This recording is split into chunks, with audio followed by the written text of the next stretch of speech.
a question that my girlfriend asked. I don't work out so intensely like you, Helen. Why do I have to take protein powder? So what do you say to women who ask you the question? So I believe that every human on Earth needs a certain amount of protein. And one of the big problems is a lot of people don't have a lot of protein in them. And that's what usually tends to result in excess. Well, it contributes to excess added body fat. Because whether we think we need something like protein or not, the body's working 24 hours a day. And 24 hours a day, it's doing one of two things in regards to weight gain. It's either gaining more fat or gaining more muscle. There's no in between. There's never a sedentary moment where it's just not doing anything. But how it gains is really based on daily performance, recovery, and nutrition. So when it comes to protein, if there's not enough protein in the body, what we find with our results is that no matter how hard you work out, you'll always gain some muscle, you'll always gain some endurance, but you won't always see it. A lack of protein will usually leave a layer of body fat surrounding the body.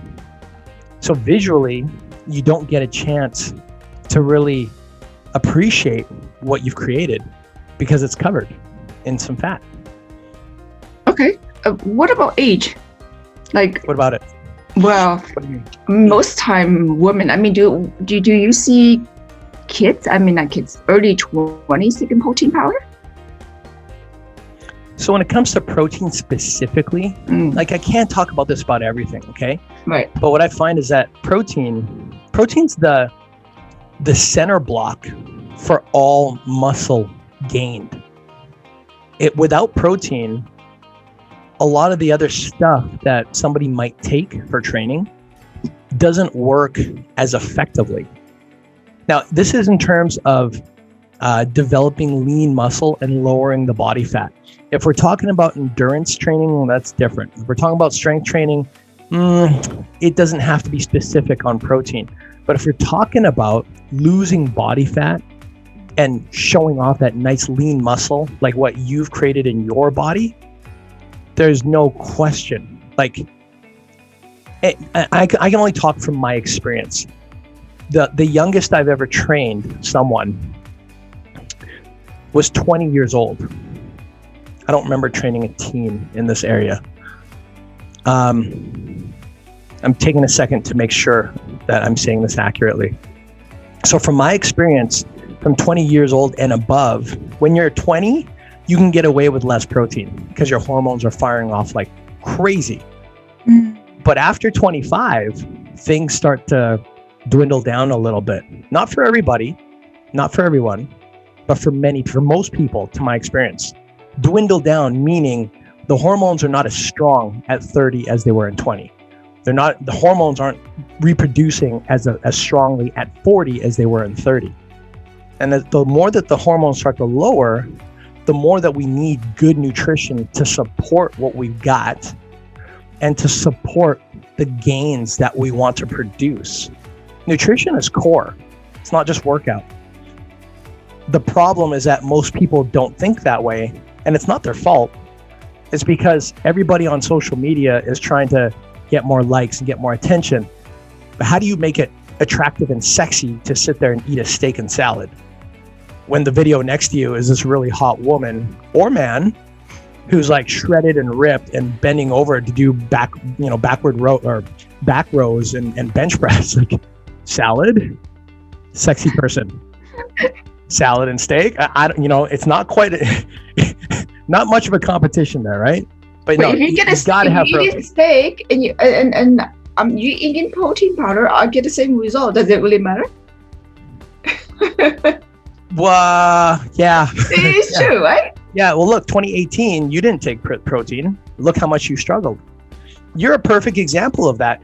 And I was thinking about you during this explanation. 2018, that entire year, you worked out hard. You didn't work out every day. You couldn't because you were sore all the time.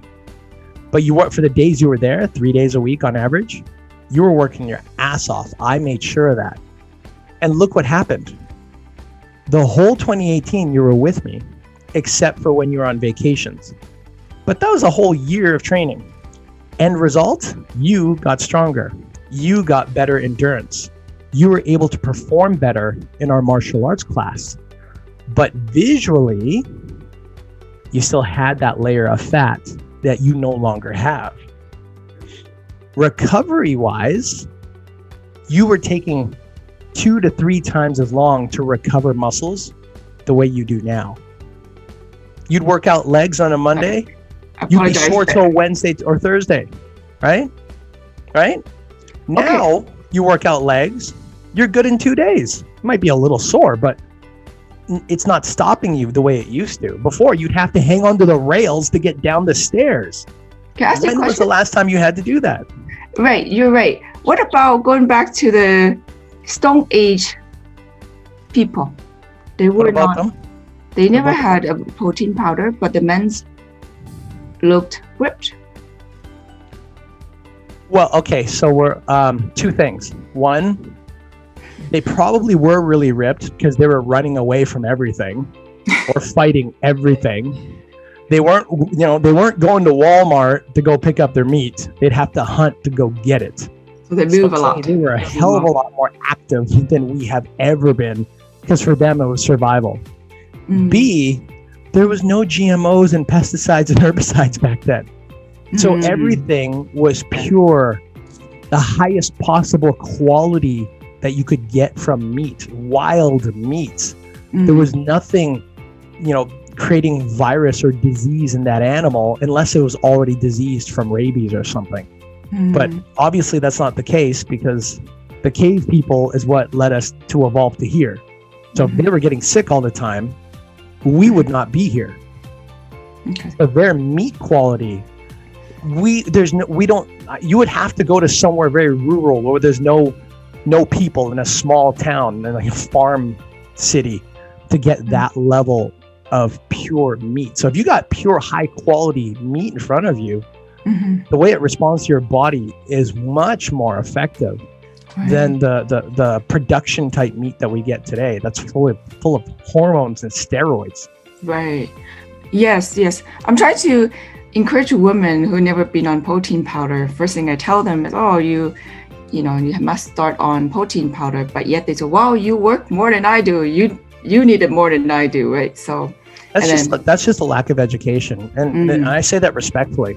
Like, look, when I was 20, I was trying to bulk up and get big, because in high school, I was big, and then I started dating this girl at the time, and then I got super fat, and I started looking like, dad bod of 1997. It was just, it wasn't sexy at all. And when I started using protein back then, I didn't know its value. I just thought, protein's going to make me big. No, bullshit. It doesn't just make you big, but it repairs the muscle. It wasn't until years later when we started doing Krav Maga training that I realized the guys who were getting injured a lot were usually the ones that were lacking nutrition. And I was one of those guys. 2009, 2010, I wasn't focused on protein. And as a result, I noticed I was losing muscle fast. I was gaining fat very fast. Didn't matter how hard I worked out, I always felt weak. Until I started realizing and studying and realizing there's a certain level of protein every person needs. Whether you get that from a meat or you get that from vegetables or like a vegan or like a vegan type protein, it doesn't matter necessarily the source, but the amounts. Well, it matters based on your body type, like your body has to be able to accept it. But once you get past that, every person who is strong, if you look at how they eat or the things they consume, they all tend, whether they mean to or not, they all have a certain standard of protein they take in. And people that are growing weak physically, a lot of times, they're either not having enough protein or the protein type they're consuming is not absorbing into their body at an efficient level. So no, for anybody who thinks, I don't work out enough, I would strongly want to suggest to look up how much protein does your body actually need just to live healthy, just to live strong? And not just strong like in your 20s and 30s, but as we age, 40s, 50s, 60s, 70s, the older we get, the more nutrition really matters if our goal is to live healthy and happy, at least in my opinion. What happens if you take too much protein at this age, 40s and 50s? The question might be, how much is too much? How much is too much? What about 80% of your diet calories come from protein? What would happen to your body? Normally, people say, okay, 50% of the calories come from protein. For example, if you allow 2,000 calories a day, and if that calories comes from 80% of that calorie goes to protein, what would happen to your body? I think that's a good question. It also makes me think of several answers, because the result from that scenario has additional factors involved. For example, let's say somebody had a 2,000 calorie diet and they got 80% of those calories from protein. Well, if that be the case, then the next question would be, what else are they consuming with that protein? Because for most people, if they have, not everyone, but for many people I've met, when they have only protein, they have a very hard time going to the washroom the next day. So now the question becomes, now that you're having enough protein, what else are you eating that's balanced, that helps your body absorb the protein source you're consuming? That's why we talk about having enough fiber and having enough carbs. The fiber is to help break everything down so your body can use it instead of just flush it out or try to. The carbs is to have enough energy throughout your day so you can use that protein. Because if it just, like, let's say somebody doesn't work out and they use protein, the protein powder, because this question seems to be revolving around protein. I'm thinking about meat. Okay, sorry, meat. Yeah. Okay, so if you live a sedentary life, your body still absorbs a certain percentage. But if it has a hard time breaking down in the stomach, then the percentage is extremely small. So we have to make sure we have enough fiber in our body, because fiber helps break down the food so we can absorb it more. So are you saying that if there's less fiber, the meat, the food in your body won't be absorbed properly? Correct. So what would happen to the food then? Well, it just goes out the other end. The reason I also ask, it attempts to, and then it gets stuck. You know what I mean? That's why people complain about having bowel movement problems, because they're just not having enough of a balanced diet. I'm shaking my hand because I'm like, too much protein, you've got a problem. Too little protein and not enough fiber, or too little of the balance, and you've got it's an issue. So let me go back to this one. If you got too much protein but not enough fiber, well, you're in trouble. So you want a balance of your protein and your fiber and your carbs. It doesn't have to be perfect, but you should at least be aware of how much you're absorbing per day. So if your body's not giving you the results that you want, you can look at your body, you can look at what you're eating, and you can figure out, well, what am I lacking? What do I need to lower? What do I need to raise in order to let my body transform the way it's naturally designed to transform? Which to me is to still be young, to still be optimal, to still have a certain level of strength and endurance. The reason I ask is because my son, you know how young men, there's the just tendency, they just eat meat, right? It's not just for myself. And then occasionally, I need some fiber. But that is just the habit of many young people, only eat a lot of meat. Yeah, you know what? When they're younger, they can, to a degree, they can get away with it more than somebody in their 40s or 50s. Yeah. That's because their stomachs still have a lot more enzymes than what we have as we grow older, right? Oh, I see. So we lose everything in our body. Enzymes, muscle, life in the modern world doesn't necessarily support the good quality functions in our body. Like for example, and I'm not knocking it, because we need certain technologies in our life to live these days. a good example is, let's say you go and let's say you're sick. I didn't know this when I was in my 20s or my 30s, really. Right. I only started learning this now in my 40s. A little slow on my part, but I had to learn. I found out that if let's say you get sick, you go to the doctor gives you antibiotics, right? You start to get well. Let's say you had a really heavy cold, a really heavy flu. Take your antibiotics, all of a sudden, a few days later, you're like, oh, I'm good. Notice how the doctor always says, make sure you finish the medication. Yeah, 7 days. Right. You got to finish it.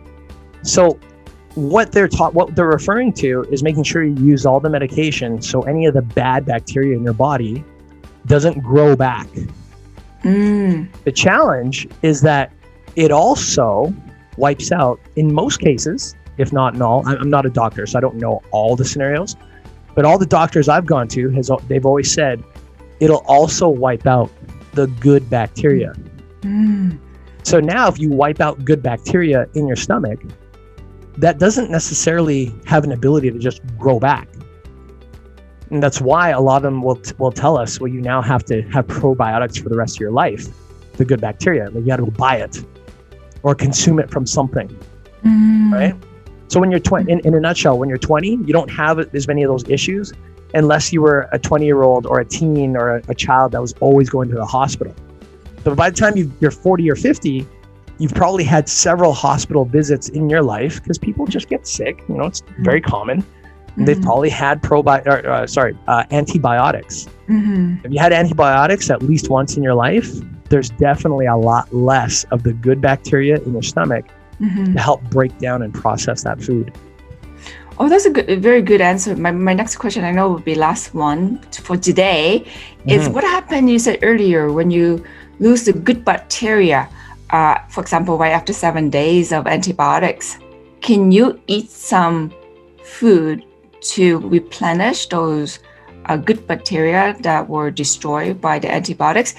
The reason I'm also saying, because it's a traditional Chinese way of healing, is my mom would say, oh, you've been sick, now I'm giving you all these good nutrients, drink the soup. Would that help for someone who had been on antibiotics for 7 days? Would you just say they lose it? Can you have the good bacteria coming back naturally by food?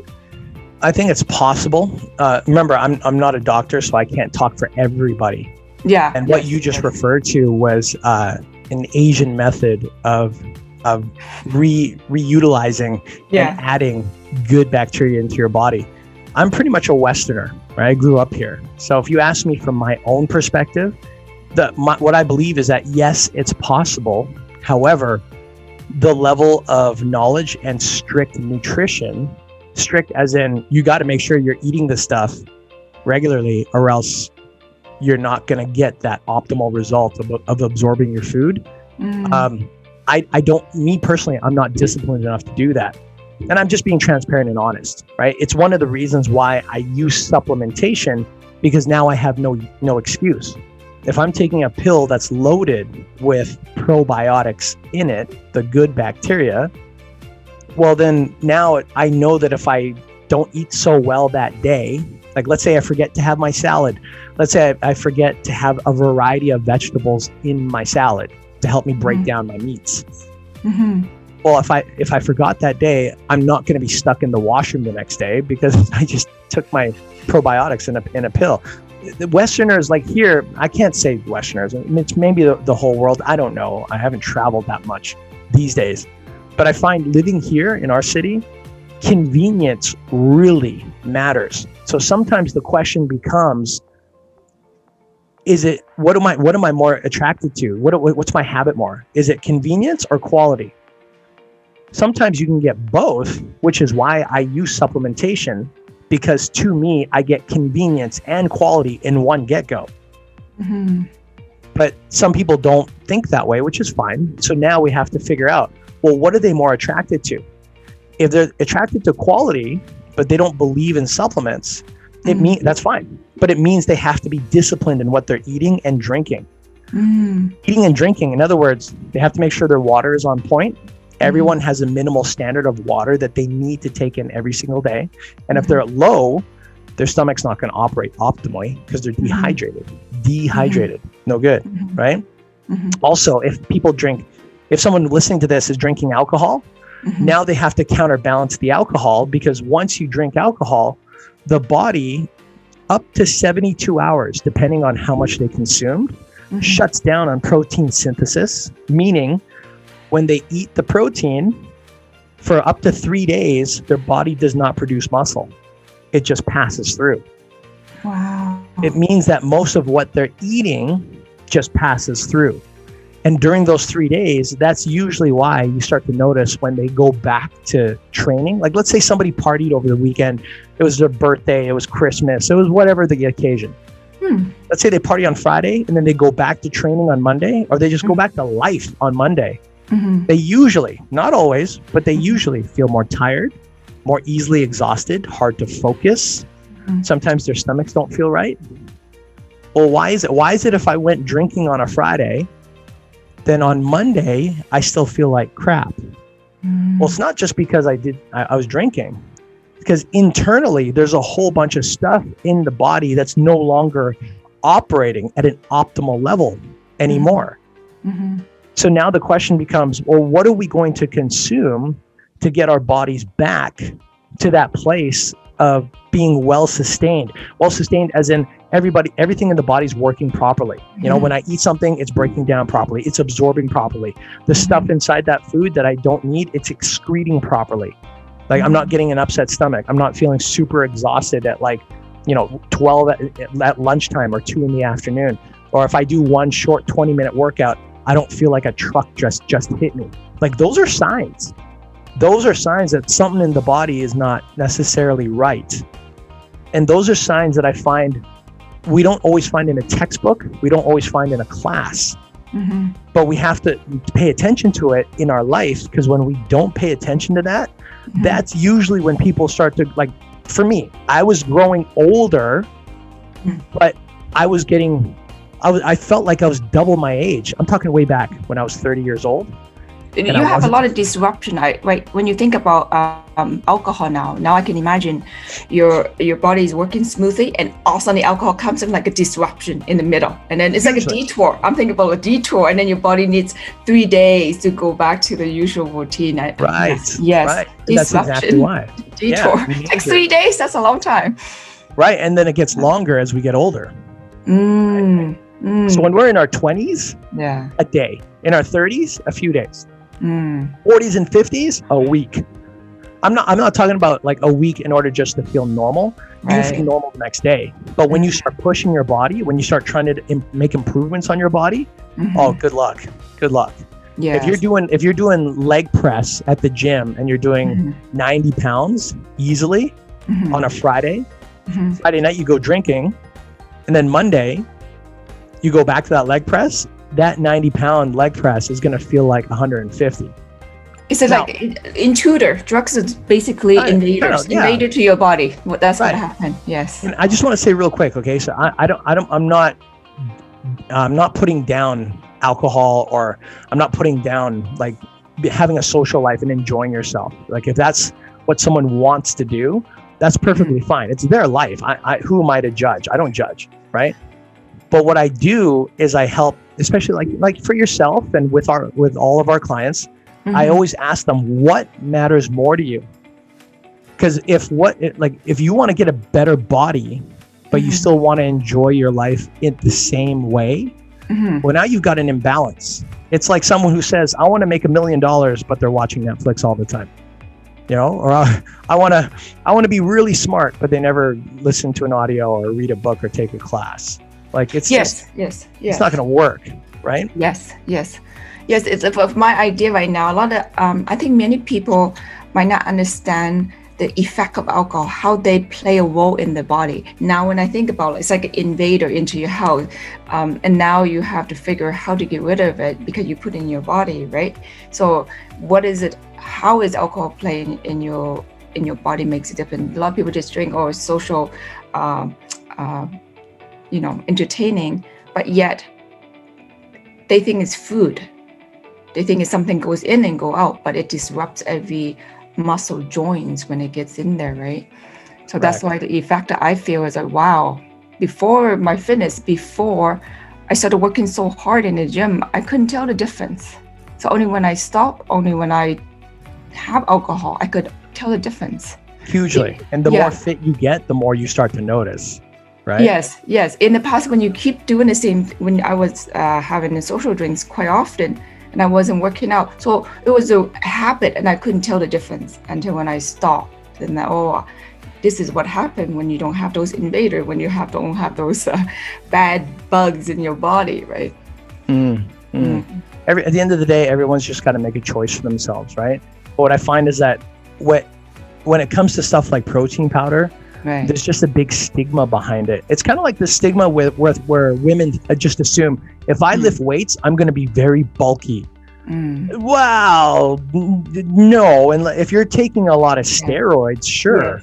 But because we see so many people, and again, I'm not knocking steroids or PEDs. I don't like to judge. I'm just talking about what's out there. So what we see on a lot of like Instagram, maybe not so much Facebook, maybe, but you see on social media, a lot of the fit women, they're jacked, big broad shoulders and like big V tapered back, and some of them are really big. That's not natural, but that's a common stigma. It's a myth that women will just naturally get big. No, you won't. You don't have enough you don't have enough testosterone in your body to get that big, unless you're like stabbing yourself with the powerful stuff to make that happen. But that's what I'm talking about in contrast to like protein. Protein has a stigma with people outside of the fitness industry. Inside the fitness industry, we have a better understanding of it. And of course, you get some people that try to use like the next level stuff, not exactly so healthy. They just want to get big muscles. But I'm not talking about them. I'm just talking about people in general inside the fitness industry that understand how protein breaks down, it's just knowledge that isn't always commonly shared. So I think this is really good on your part, Helen, that you're deciding to make this video and to share it, because if anybody wants to make that transitional change, they should at least have some knowledge or be willing to acquire some knowledge on what is protein powder. Why is that important for me? Why would I need that for my body? Like, can't I just get protein just from regular meats? Which you could technically, but the amounts is just, it's pretty damn large. Not everyone has that capacity to eat that much, but they should have that knowledge. And I believe if anyone wants to make a difference for themselves, they can't come into a different lifestyle with the same mindset. So if they come into, if they're living a regular life, I work 9 to 5, or I run a business, but I don't work out, and they're transferring into a fitness life, whether part-time or full-time for themselves, they should be coming in with a new set of beliefs, or at least be willing to acquire them, and a new set of knowledge on what do I really need in this arena to be successful here. Just because someone was successful here doesn't mean they'll be successful here. They're successful here in this part of their life because they acquired knowledge and experience. No matter where we go in our life, whether we're talking about becoming a car mechanic or becoming a fitness, expert, or even just knowledgeable about our own bodies, or becoming great at being a parent, I don't care what it is, you got to be able to walk into that arena with the expectation that, hey, if I want to be really good at this, at least enough that I'm happy with myself, I got to have some new knowledge. I can't walk in with the same brain, because the same brain just produces the same results. No, this is very good, because with me, I make a little bit better choices because I know a little bit about fitness. So you know lots after this whole year. So ultimately is what I know, so that can help me make better decisions. So many people are making decisions without much knowledge. So like, again, the first thing they have to do is really get to understand a little bit what they're putting. And like Warren Buffett said, the biggest risk is not knowing. Right. Yeah. I would want to close. Thank you. This is good. Totally. I would want to close off with this thought. If someone is willing to put something like alcohol into their body, and I'm just using alcohol because it's common, right? Again, no judgment on it. But if someone's willing to put that into their body, they have to, I believe, they should also consider asking themselves, what else do I have to put in my body to counteract the side reactions that alcohol brings? Side reactions like, I feel more tired, my brain doesn't work as well, it takes me longer to recover, my muscles don't seem to be very strong, I'm not even building muscles. Like, you and I have never seen someone who goes to the gym, drinks alcohol, and then has an amazing body. Like any Instagram person you see with a fantastic physique, trust me, they're not touching beers and right. So again, no judgment, but we're talking. I'm bringing this up because we're talking about fitness. We're talking about making a change in the body. Mm-hmm. So I would want to ask somebody, if someone asked me, well, protein, I don't know, maybe it's chemical, maybe it's this and that. I would ask them, what do you think alcohol is doing to your body? And not to challenge them, but to challenge their belief set. Because if they're so used to doing one thing, but they're not willing to expand their mindset, then no matter how hard they, bench press and squat and over in the fitness side, they're going to struggle. And you know it, I know it.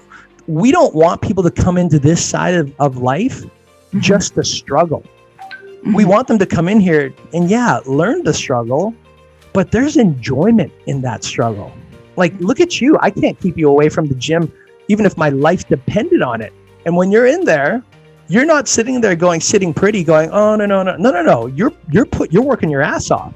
You're working your ass. And look, you love it. I love it. We love it. That's why, put those arms up. No, put those arms, show them off for sure.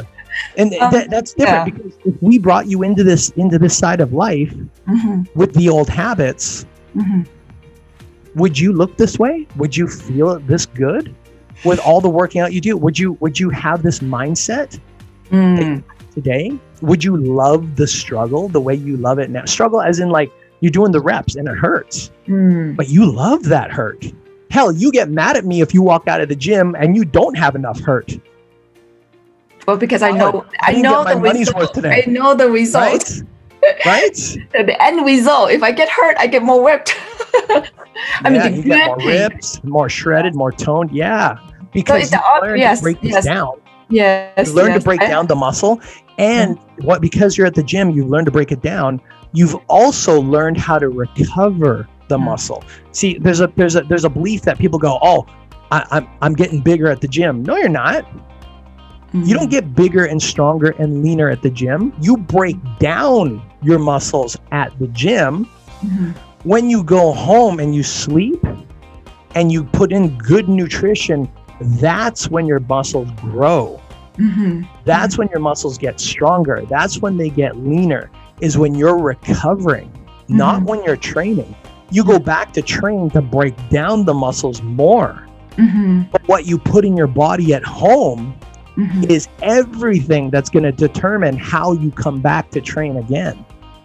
Yes, ultimately it comes down to education, knowing the process, right? So people who make assumptions because they haven't have the information how the body works. Honestly, I'm speaking for myself about the side effects of alcohol. I never thought about the side effect. What alcohol does in my body. It's not because I'll drink it, but now I know the side effect, the dangers, and I wouldn't do it. But before, I didn't know. I thought it was none of us knew. It was like water. No big deal. Give you a little bit of relaxation. That was all. Right. And until people realize, until I realized, oh my God, this is what a couple of drinks can do to my body for the next 3 days. I am a good person. It's not because I want to destroy my body, because I didn't know, right? Right. So, we just grow up as monkey see, monkey do, right? So if you saw your parents drinking at any level, or if you saw your friends drinking at any level, or if you just saw anyone that you were close to at any level, then that just becomes part of your reality. Monkey see, monkey do, right? We don't grow up being around fitness freaks, right? People that are just really into fitness. Yeah. So usually what happens is there's no contrast. They're just like contrast isn't like there's one comparison to another. Right. It's like anything else in life. If there's no contrast, if you just take it away, then that becomes their reality. That becomes their world. Right. And they don't start to notice what's really happening until they see other people living in a different way, whether good or bad, irrelevant in this conversation. But until you start to see that, okay, so let me pull that back. Let's say that I grew up and I didn't see any fitness people. And then all of a sudden in my 30s, I'm around guys that are like 50, but they look 35. Or I see, 60-year-old men that are running 10 miles, no sweat. Or I'm around 45-year-old women that all of a sudden they're running 12 kilometers a day and then they go work out for an hour, like lifting weights. and they go home and it's like normal for them and they live happy. Okay, now if I'm over here, I've got a choice. I can either stay here, and if I'm happy, stay here. But if I'm not happy with that, now I'm seeing what's really possible. Growing up, we never saw that. Usually if you just jump group to group, everybody's drinking, everybody's just living day to day, everybody's just doing stuff, but they're not optimizing their body. Like optimization for the body is common, but it's only in certain pockets of our culture. That's why you've got like the fitness culture. It's not like everybody lives fit on this side of the world.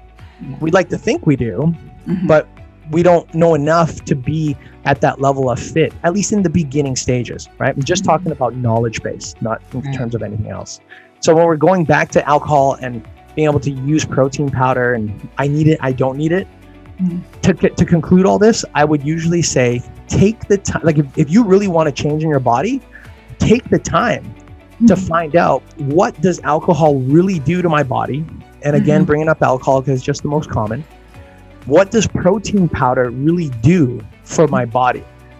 Both in terms of quality stuff. Like you can talk about quality alcohol and you can talk about quality protein powder, because there's crap protein out there and there's crap alcohol. We know that, right?